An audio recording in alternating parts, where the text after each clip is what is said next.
We are live. Welcome, everyone, to the Sunday's edition of the Final Boss Podcast. I am your host, Turbo the CEO, brought to you by Trinity Entertainment, Trinity Music Group, with our guest tonight, the Mike Hoff, better known to the world as Big Mike, affectionately known to the world as Big Mike. Tonight, we have a special show for you. We're continuing our series of, I'm going to call it IoT, the Internet of Things, and how to protect yourself within that. And tonight's show, we're going to be talking about how to protect your home network.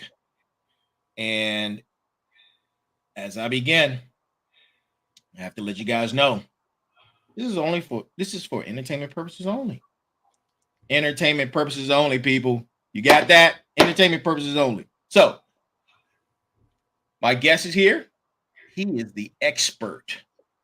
Last week, I read his complete detail bio. Go check him out on last week's episode, and you understand why he is Big Mike. So, with that being said, the floor is all yours, sir. How was your week?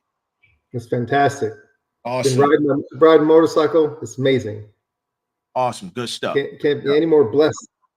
Can't be any more blessed than doing that. Can't be any more blessed than that, man. That sounds like freedom right there. I'm telling you. So tonight we're going to talk about things. We're going to start off with Internet of Things. And you go, well, what's that? Well, the largest growing sector of computers is not a laptop or a desktop or your phone.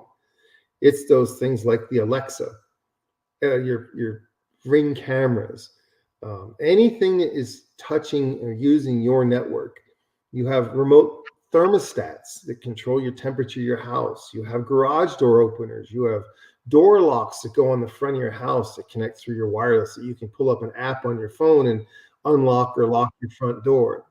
You can do all these things and these wonderful, wonderful tools at your disposal. The problem is that when you start to have too many of these things on your home network, you have to patch everything or update everything that's on your network. So typically we talk about Windows updates. You hear about that all the time, that we always run Windows updates. And what that does, it keeps your computer patched for vulnerabilities, the holes in the code, things that are problems that you can be compromised. So you have to keep your machine updated. And you always hear about you updating your phone. Your phone wants to always get a new update because it has security patches on it. So you're used to seeing those things. We all see them all the time. But does anybody see their Alexa getting an update? Does anybody see the Ring camera getting an update, or their air conditioning unit that they put this new sensor on? Does that get an update? So the problem is that most of us never change the default settings. We don't change the default passwords. We don't change anything. We just plug them in and they work. Well, the difficulty of having all these wonderful tools at your disposal is that if you don't secure them and make them, tight as far as security goes, then those could be compromised and be on your network with your computer and your phone and everything you do. And you say, well, what can happen? Well, if a device is compromised, it can start to gather all traffic on the network and then push it out to a bad actor who then can interpret that data, which means that you can have passwords compromised, you can have all your banking compromised, your actual computer can be taken over because of vulnerabilities. So we look at those things and have to be very, very careful about Internet of Things.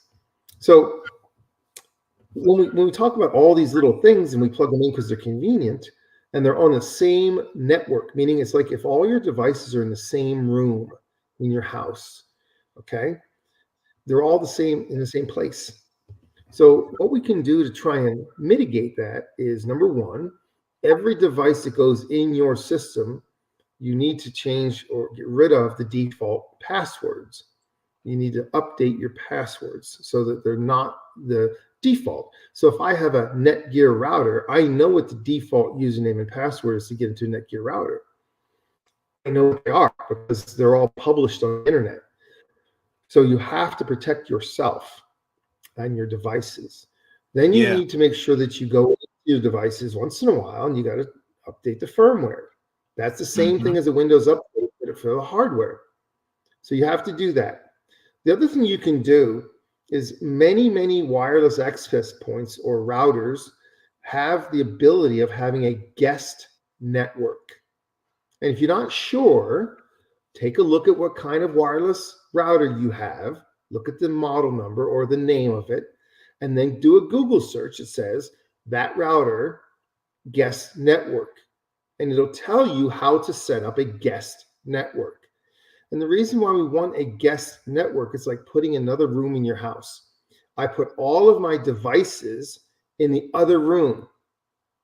So I'm separate from them and there's a door in between us. So they can't touch me and I can't touch them. Now you can touch them through the app, but you don't touch them directly. They're on the guest network. And if you need to make any changes to those devices, then you can take your phone or your computer and sign into the guest network to make those changes. When you're done, you sign out of that network, you sign into your network. That's correct. And that way you're separating all those things from you. Very, very important separation. Very important. Please take notes of this episode. As Big Mike is just going over how to create a guest network. Pay attention, please. So, and each different device does it differently, right? So if I have a Netgear, it operates differently than a Belkin. It operates different than a Ubiquiti, which operates different than a Motorola. So you have to see, what do you have? And for a layman, and you go, well, how do I do this? This is so confusing. If you utilize the resources that we all have, you can pretty much find out almost anything. And if somebody has gone and done it on that device, it's on the internet. Absolutely. Somebody said, how do I create a guest network on a Motorola model number, blah, blah. It doesn't, somebody's done it. And they'll have instructions. You follow the instructions and you do it. And then you make sure your devices are all signing into the guest network. When you create the guest network, any new devices go to the guest network. Anybody coming to your house and says, hey, can I get on your internet? Can I get on your Wi-Fi? Guess where they go? On the guest network. Correct. So my favorite name for my guest network is, I call it leeching parasites. So if you want to go on the network, you're a leeching parasite. So you get to go on my guest network. You don't get to be in the same place as the rest of us. We don't do that. We go somewhere, you go in another room, you stay somewhere else. So that way, if your machine or your phone is compromised, you're not compromising my stuff. Because it's like a clean room, right? If you have a room that's clean, you always take your shoes off before you come in. Absolutely. Don't walk in a room that's clean with dirty feet. That's it. So that's why anybody who's going to be in your room is going to have to be clean. Or you let them sit out in the mud room. They can hang out in the mud room. Yeah, go hang out. They get the shoes on. Yeah. That's right. You can hang out in the mud room. Absolutely. So then we talk about all of these things that we have, right? These wonderful new tools.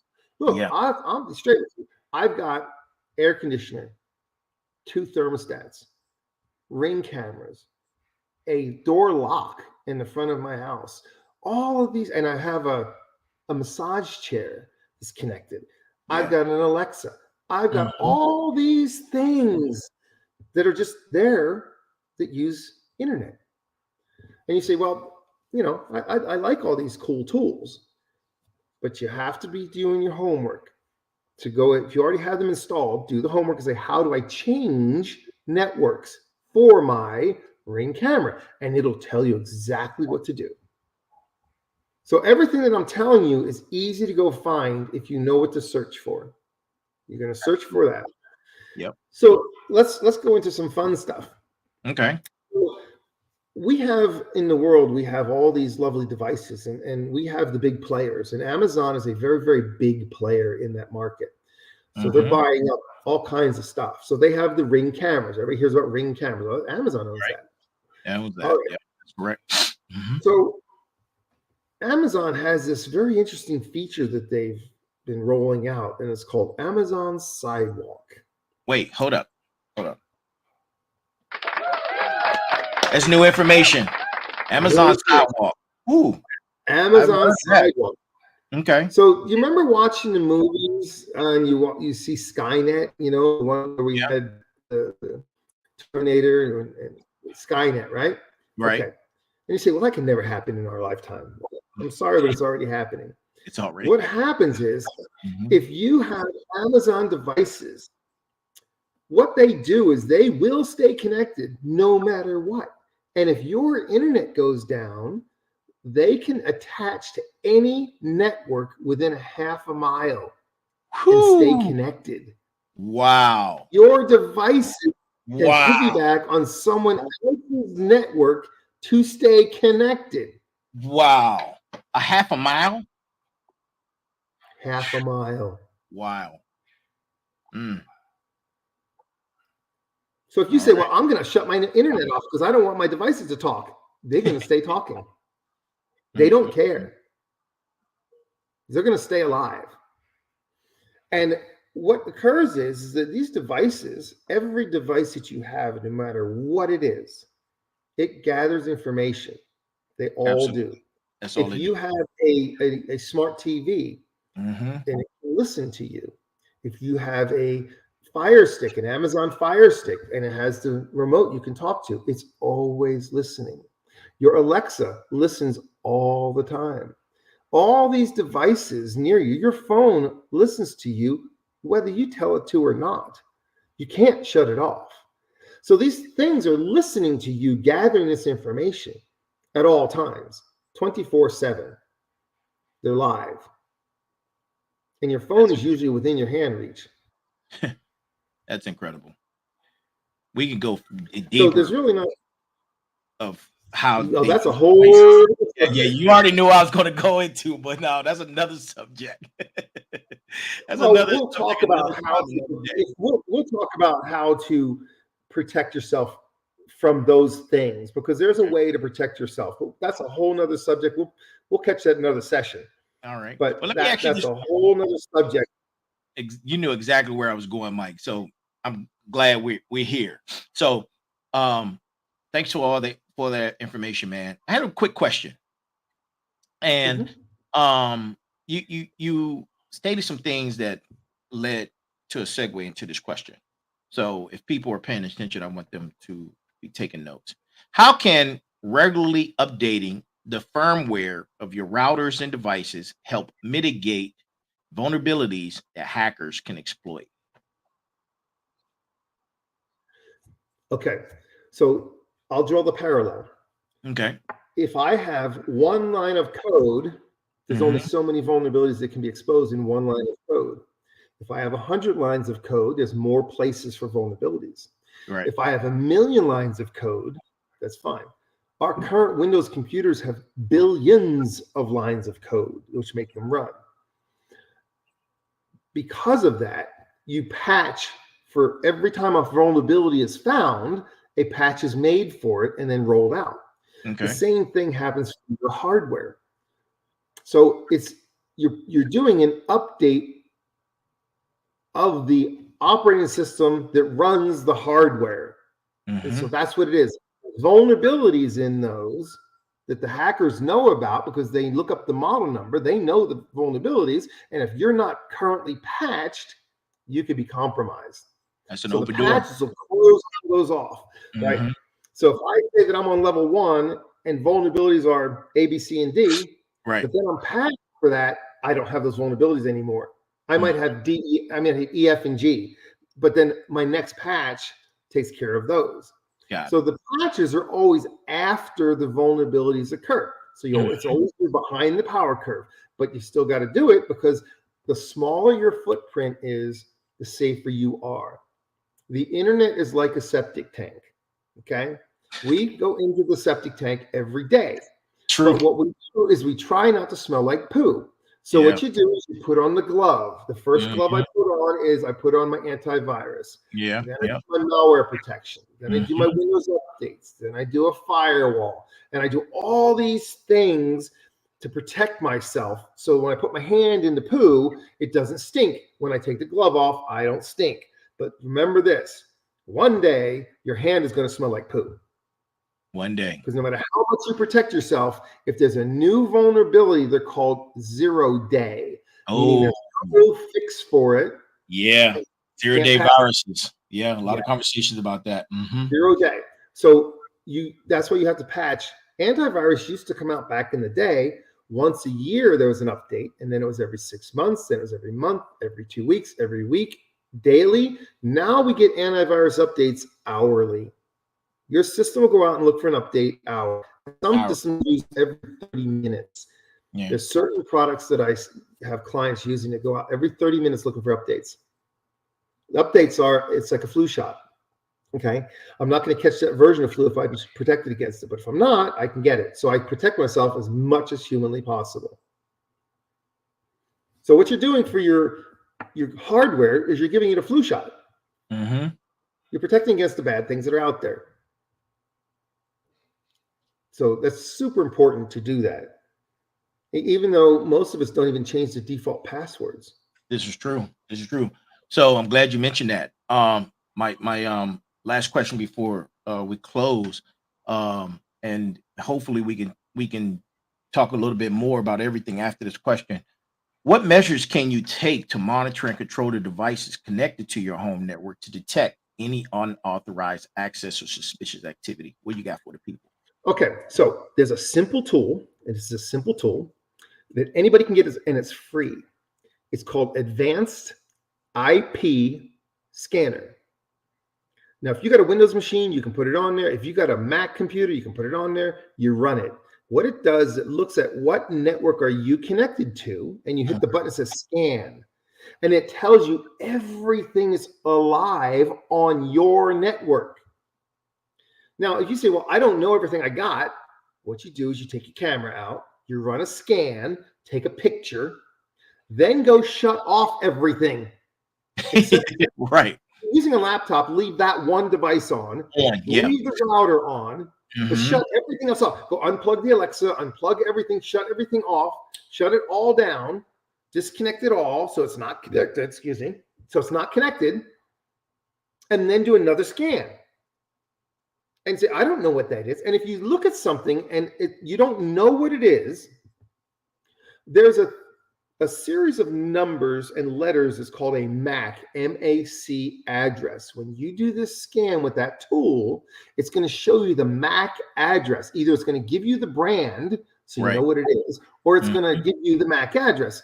If you see the MAC address and no brand, you can take that MAC address and take the first 6 number letter combination and do a MAC address lookup in Google, and you'll find who is the manufacturer of that device.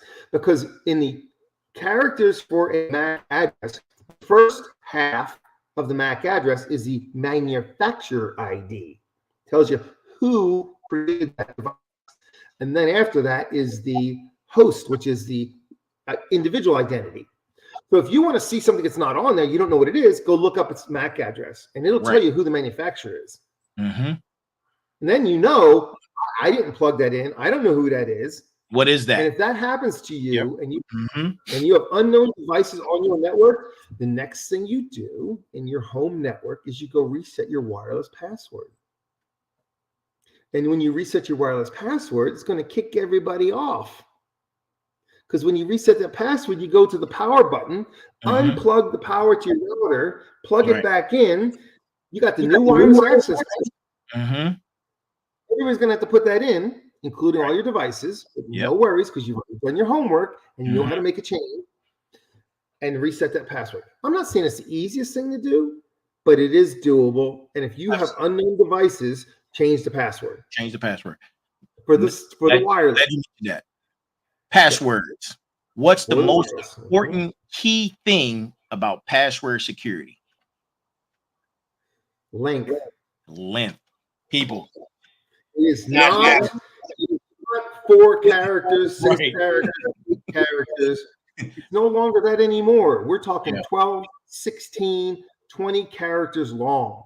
Right. And you say that the normal combination you're asked for is uppercase, Mm-hmm. lowercase, and then a symbol. Those are your 3 criteria that we ask for in passwords. But Right. the most important thing is, how long is the password? Right. At least 16 characters. 16 is the way to fly. Minimum. Yeah, that's the minimum. That's minimum. Right. Minimum. Minimum. People. 16 character And password. if you're not sure about this, Mm-hmm. do a quick Google search and look up 2024 password cracking time, meaning how long does it take to crack them, okay? And go to images, and you'll see charts. And these charts you see will show you that if it's 4 characters long, it's an instant password crack. Wow. Instant. Instant. Oh boy. And when you look at the charts, there's the green, the yellow, the red, the green, yellow, and the green. You want to be green. So no matter how it is, you can use all lowercase, no uppercase, no special characters. If you use all lowercase and your password length is 16 characters long, that's a hard password to break. So you want to watch that. You really want to watch your password length, most important of all. And then, common words are a challenge because they have this thing called dictionary attacks. Every word known to the English language is put into a dictionary, and the supercomputers and the fast computers will look through every potential combination of words. So let's say you use the word school, and you say, well, I'm going to mix this up. I'm going to use a capital S, C. They have variation. Pound sign for the H, right? Yeah. And it was a 0, and an exclamation point. It's still spelled school. It's a combination of word school. So you're going to do a little more creative than that, right? Yep. So now you have to look at things like blending multiple words together. So take school lunch and take S, L, C. Follow I'm going with this, right? And start to blend your words together, and that's going to get you a more password because you're making the password long, but you're not using school lunch. Right. And people, don't use that example. Use your own example. He's just giving you an example. Use your own example. Now, we got a couple minutes. Let's talk about this real quick. Okay. We have all these passwords. Did we talk about Bitwarden? No. We might have to save that for. We're going to save Bitwarden. We're going to go into Bitwarden a little more in depth.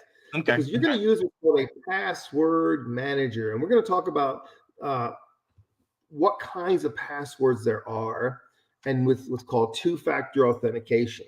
So this is how you protect your Facebook account, your Instagram account, and all of your social media and banking accounts. Is you must have turned on two-factor authentication. And if you're not sure how to do it, you Google it. If we've covered this one already, it's so important we cover it again. Because you have to make it so that I can't just crack your password and get in. I have to have your phone in front of me to get in. Absolutely. So you have to protect yourself on all fronts, not just what you think is the simple thing. You're going to have to go more and more in depth. Absolutely. We have little things. We have hardware tokens that have a revolving number on them. There's all kinds of nice devices which can assist you in managing your passwords. But it's hard because we have 1 million accounts, 1 million passwords, and they should never, ever, ever be the same. Absolutely. Absolutely. If I compromise your password, now I get all your passwords. Yep. Should never be the same. Nope. Man, should never be the same. We have so much to talk about. Ladies and gentlemen, let me tell you, that is our show. Let's give it up for Big Mike. Listen, he's coming back. We got to finish this series. And I don't know when we're going to finish it, but we're going to be covering it until we do. So Big Mike will be back this Tuesday. Catch us Tuesday at 9 p.m. Eastern time.